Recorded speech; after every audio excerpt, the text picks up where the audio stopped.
Good morning, good afternoon, good evening, everybody, wherever you are. In this video, I'm going to be discussing about cybercrime, the impact, the statistics, and the prevention strategies. So the title of this video says the shocking truth about cybercrime, why no one is safe. I was once a victim of cybercrime, so that's why I have to chip in here and try to raise an awareness, especially to individuals just like me. So I'm just gonna dig into it, and then I'm just gonna start by defining what cybercrime is. So obviously, like I said before, we are discussing the impact, the statistics, and prevention strategies. So my introduction here says that first of all, what is cybercrime, who is affected, and what is the statistics worldwide? How would you fight cybercrime?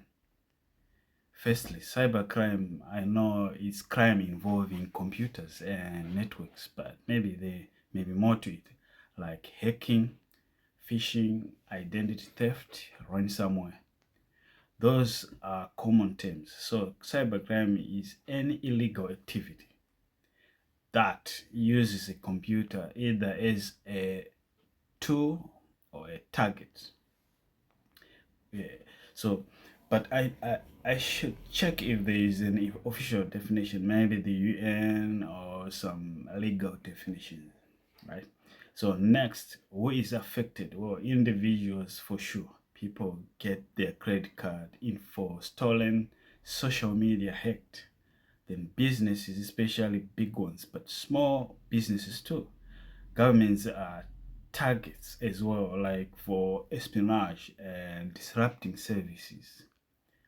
Non-profits, educational institutions, maybe even critical infrastructure like power grids. So pretty much everyone connected to the internet is a potential target.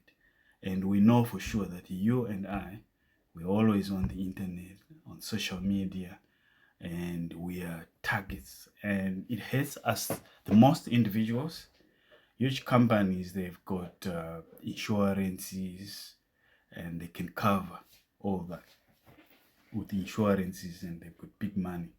But the individuals like you and me, we suffer the most. I was a victim, so that's why I'm coming in now to make this aware to others, because I was ignorant and I got punished for that. But I don't think, I hope it's not gonna happen to you. I hope it's not gonna happen to you. But this video is just for everybody. Just get in, just take your time. I'm not gonna spend too much of your time. I just want to be short, precise, and to the point, so that you just get it and you're aware. And I'm gonna teach a lot of things for the next 3 months on this on this subject. I'm gonna teach you how to protect your bank accounts, protect your email, your Gmail accounts, your crypto exchange accounts, and every account that you operate on the internet, your YouTube accounts. I'm gonna show you exactly, practically, how to protect them, because once it happens to you, it will destroy you. You don't want to go through that, because I have gone through that. And also later in the near future, I'm gonna come up with a video of discussing what actually happened to me. I'm gonna tell you my story, and it was horrible. It's something that I don't wanna go through. But however, I'm just gonna teach you on how to protect your hard-earned money, how to protect all your accounts that you have to use on over the internet. It's very important, because you go to work, you work hard, you make your money, and your money is on the internet. So if you don't know how to protect it, yeah, it's not good. It's not good when someone eventually hacks or scams you. It's horrible. So I'm gonna go through this. So let's go to statistics worldwide.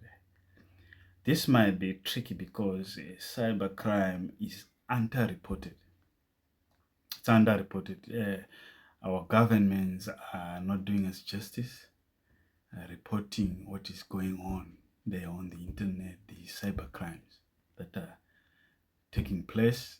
Even big institutions like banks and insurance companies, they experience these things all the time, but they don't report much because they just rely on insurance companies to cover for the losses and all that. But it is important for us to be aware of what is happening so that we play a part in preventing this from happening. So some countries might not have accurate data, but I remember reports from companies like Norton and McAfee, or maybe the FBI Internet Crime Complaint Center. Also, organizations like the World Economic Forum or the UNODC might have stats. The cost in the monetary terms is probably in the trillions. For example, the 2020 report from McAfee said something like $1 trillion lost. Number of attacks per year, maybe millions, considering phishing emails, ransomware attacks. The number of affected individuals could be in the billions over years, considering data breach exposing personal information. Anyway, so we go next to how to fight cybercrime. So, education and awareness for individuals. Education and awareness for individuals. So that's what I'm doing right now. So I'm going onto the YouTube and I'm trying to reach to everybody. And to prevent any attack on your part, I don't want you to be a victim like myself. So I'm trying to come before everybody on YouTube to give some information out there. So this is the opportunity for you to have a better understanding of what it is and how you can be affected and how you're going to be affected. So how to fight cybercrime. So education and awareness for individuals. Using strong passwords, two-factor authentication. You see, these things, passwords and two-factor, you can still be hacked with these things. You'll be hacked. Almost everybody would have passwords because the system that you have, maybe an app, and would require you to have a password. Some of them they won't. It would be a choice, but because sometimes we don't like putting passwords because it takes time, you just want to get in and do whatever you want to do. They get done and leave the computer.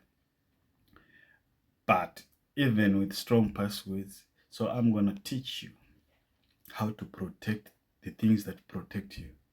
Those passwords must be protected. The two-factor authentication, you can have it, but you can still be hacked. So they need to be protected. For organizations, better cybersecurity measures, firewalls, intrusion detection systems. Governments need laws and international cooperation because cybercrime crosses borders. Law enforcement agencies need training and resources. Maybe things like AI and machine learning to detect threats faster.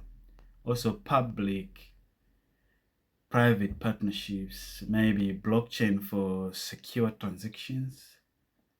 I'm not so sure also addressing the root causes like why people commit cybercrime. Poverty, lack of education, so socio-economic measures. Wait, but how do all these pieces fit together? Let me verify each part. For example, when defining cybercrime, check a reliable source.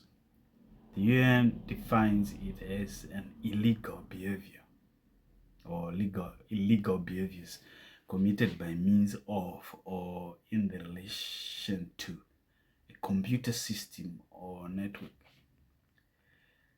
That includes a range of activities like fraud, child pornography, unauthorized access, etc. etc.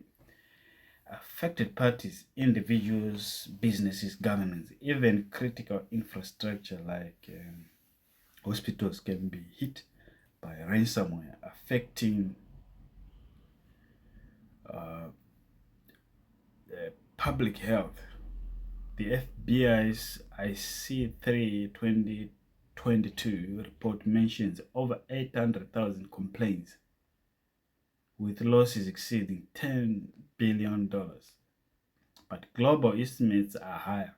Cybersecurity Ventures predicted global cyber crime costs to reach 8 trillion in 2023 and 10.5 trillion by 2025.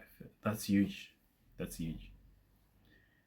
As for fighting it, technical measures like encryption, secure software development, regular updates, legal frameworks like the Budapest Convention, international cooperation through the Interpol and Europol.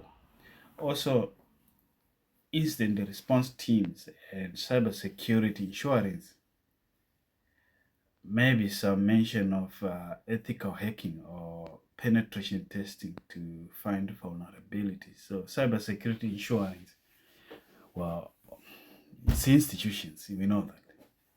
As for us to have insurance for cybercrime as individuals, it's just not very practical. Or to some extent, but it's very, we try as individuals to cut costs. We have insurances in our buildings and other things that we see, but having insurance for cybercrime as an individual, we go on the internet here and there, and the impact on us is huge, like psychologically, even financially, but most probably may not be as huge as for institutions when it comes to, financially.